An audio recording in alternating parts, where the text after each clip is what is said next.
আমি আসলে কারো জীবনের কোনো কথা শুনলে সেটা সত্য মিথ্যা যাচাই করা ছাড়া কথা বলি না।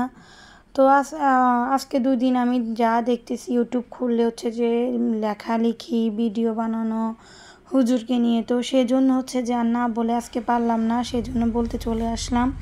ব্লগ বাই তাহমিনা থেকে আমি তাহমিনা। আসসালামু আলাইকুম। তো যাই বলবো আপনাদের সাথে সেটা অবশ্য আমি শেয়ার করার চেষ্টা করব পুরোটাই।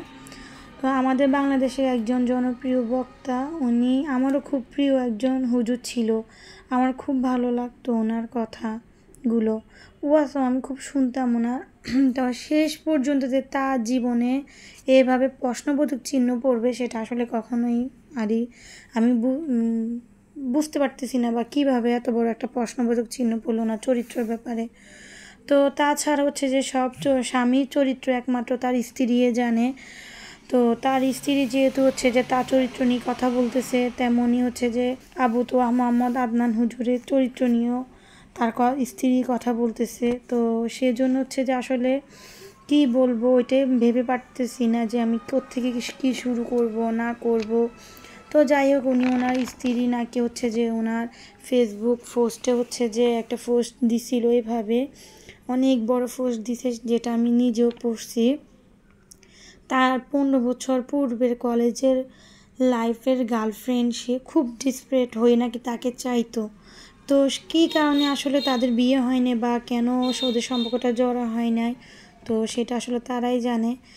এখন নাকি হচ্ছে যে ওই গার্লফ্রেন্ডের সাথে উনি নাকি মগ্ন হয়েছে চ্যাটে, যোগাযোগে, তার মাদ্রাসার ব্যাপারে অনেক কথা বলল। তো হ্যাঁ, তো এখন হচ্ছে যে আজকে আবার সকালে শুনতেছি নাকি ওনার ফোনটা নাকি চুরি হয়ে গেছে ওনার ওয়াইফের।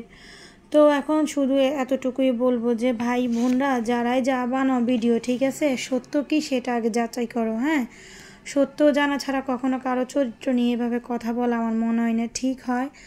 তো আমি আসলে এজন্যই বলতেছি যে আসলে সত্য যতদিন হচ্ছে যে প্রকাশ হবে না বা প্রকাশ হচ্ছে না, ততদিন আমরা কারো চরিত্র নিয়ে এভাবে কথা নাই বলি। আর যেটা ওনার ওয়াইফের ব্যাপারে, আসলে ওনার ওয়াইফ যদি কিছু বলার থাকে আমি মনে করি যে মুখামুখি বলাটাই বেটার। তো সেটা ছাড়া হচ্ছে যে আল্লাহ রাব্বুল আলামিন অবশ্যই সত্য কোনটা মিথ্যা কোনটা উনিই জানে, উনি সেটার বিচার করবে যখন আমরা শেষ পর্যায়ে চলে যাব মৃত্যুর পরে, যেদিন বিচারে আমরা সম্মুখীন হব। তো সেজন্য হচ্ছে যে আসলে সত্যটুকু না জেনে আমরা এভাবে কথা বলা আমার মনে হয় না ঠিক হবে। তো আমি হচ্ছে যে ওই জন্যই পুরা হচ্ছে যে যা পোস্ট আমি পড়েছি তা আমি বলি নাই, কেন তা ওইখানে সত্য কতটুকু মিথ্যা কতটুকু আদৌ আমি জানি না, সেজন্য আমি পুরো পোস্টটা শেয়ার করি নাই। তো যেদিন হয়তো সত্য বা মিথ্যা প্রমাণ হবে সেদিন হয়তো নেক্সট টাইম আরেকটা ভিডিও আপনাদের সাথে শেয়ার করব, আল্লাহ যদি বাঁচাই রাখে। তো এখানে হচ্ছে যে আমি হুজুরকে নিয়ে এখানে কথাটা শেষ করতেছি। তো সবাই হচ্ছে যে আমার যদি ভুল ত্রুটি হয় এই ব্যাপারে কোনো কথায় প্লিজ ক্ষমা দৃষ্টিতে সবাই দেখবেন, যেহেতু আমি এখনও সত্য মিথ্যা জানি না, আমি বারবারে বলতেছি। তো সবার কাছে এটাই অনুরোধ করব, সবাই জেনে শুনে প্লিজ ভিডিও বানায়েন, সবাই কথা বলেন।